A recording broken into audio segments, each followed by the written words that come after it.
नमस्कार दोस्तों, class 10 physics में ठीक है एक क्वेश्चन आपका कंफर्म रहने वाला है 5 मार्क्स का। ठीक है, श्रेणी क्रम तथा पार्श्वक्रम संयोजन के लिए व्यंजक प्राप्त करें। ठीक है, ये 5 नंबर क्वेश्चन बहुत ही मोस्ट इंपोर्टेंट क्वेश्चन है, इसको तो हम कर जाना है। ठीक है, अब इसका आंसर समझिएगा कैसे आपको एग्जाम में लिखना पड़ेगा। ठीक है, तो सबसे पहले लिखिएगा श्रेणी क्रम संयोजन। ठीक है, इसमें लिखना होगा विद्युत परिपथ में जब ठीक है R1, R2 तथा R3 प्रतिरोध के 3 प्रतिरोधकों को एक सिरे से ठीक है दूसरा सिरा मिलाकर जोड़ा जाता है, प्रतिरोधकों के इस संयोजन को ही श्रेणी क्रम संयोजन कहा जाता है। ठीक है, इतना आपको लिखना पड़ेगा इसका परिभाषा। ठीक है, और यहाँ पर आप देख सकते हैं ठीक है प्रतिरोध R1, R2 और R3 को ठीक है श्रेणी क्रम संयोजन में जोड़ा गया है। ठीक है, यहाँ पर जो आपका A है ठीक है ये आपका एमीटर है जो कि धारा मापता है, और यहाँ पर जो V है ठीक है जो कि वोल्ट मीटर है जो आपका विभवांतर मापता है। ठीक है,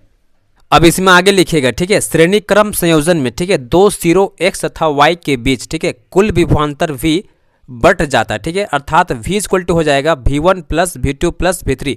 इसको हम समीकरण 1 मान लेंगे। ठीक है, और इसी में आगे लिखिएगा लेकिन धारा का मान ठीक है I तीनों प्रतिरोधों में समान रहता है। ठीक है, तो ओम के नियम से हो जाएगा V इक्वल टू IR। इसको हम क्या करेंगे सेकेंड समीकरण मान लेंगे। ठीक है, अब आगे लिखिएगा अब तीनों प्रतिरोधों पर ठीक है अलग अलग ओम का नियम लगाने पर ठीक है तो V1 इक्वल टू हो जाएगा IR1, इसको समीकरण 3 मानना है। ठीक है, V2 इक्वल टू हो जाएगा IR2, इसको समीकरण 4 मानना है, और V3 इक्वल टू हो जाएगा IR3, इसको हम लोग इस समीकरण 5 मान लेंगे। ठीक है, अब समीकरण 3, 4 तथा 5 को जोड़ने पर ठीक है तो इसका हो जाएगा V1 plus V2 plus V3 equal to IR1 plus IR2 plus IR3 हो जाएगा। ठीक है, अर्थात लेफ्ट हैंड साइड को ठीक है इस तरफ जोड़ेंगे ठीक है और राइट हैंड साइड को इस तरफ हम क्या करेंगे जोड़ देंगे। ठीक है, अब आगे समझिएगा ठीक है V1 plus V2 plus V3 क्या था V था, तो यहाँ V कर देंगे इक्वल टू IR1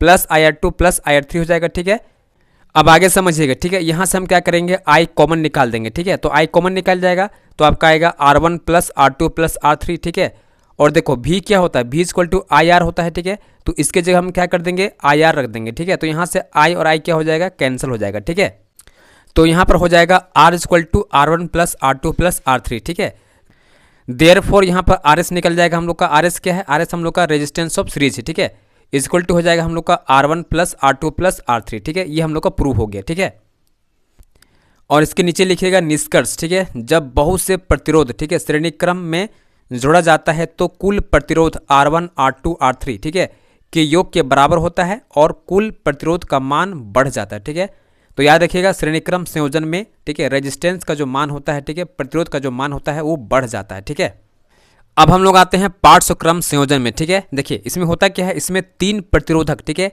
एक साथ बिंदुओं x तथा y के बीच संयोजित किया जाता है। ठीक है, और प्रतिरोधकों के इस प्रकार के संयोजन को ही पार्श्वक्रम संयोजन कहा जाता है। ठीक है, तो पार्श्वक्रम संयोजन का परिभाषा लिखने के बाद ठीक है इसका जो नीचे आएगा डायग्राम ठीक है सर्किट डायग्राम आएगा, इसको इस प्रकार से ड्रॉ करना है जैसे मैं बनाया हूँ। ठीक है ना, और यहाँ पर आप देख सकते हैं ठीक है रेजिस्टेंस R1, R2, R3 को ठीक है पार्श्वक्रम में संयोजित किया गया है। ठीक है, और याद रखिएगा पार्श्वक्रम संयोजन में ठीक है पार्श्वक्रम संयोजन में जो करंट होता है ठीक है धारा ठीक है वो जंक्शन पॉइंट पे क्या होता है बट जाता है। ठीक है, जैसे आप यहाँ देख सकते हैं ये बट गया है I1, I2 और I3 में। ठीक है, तो यहाँ पर आपको इसी चीज़ को लिखना पड़ेगा। ठीक है, पार्श्वक्रम संयोजन में ठीक है धारा का मान ठीक है जंक्शन बिंदु पर बट जाता है। ठीक है, अर्थात I इक्वल टू हो जाएगा I1 plus I2 plus I3। ठीक है, इसको हम क्या करेंगे समीकरण 1 मान लेंगे। ठीक है, और सेकंड पॉइंट लिखिएगा विभवांतर का मान ठीक है यानी वोल्टेज का मान क्या होता है तीनों प्रतिरोधों में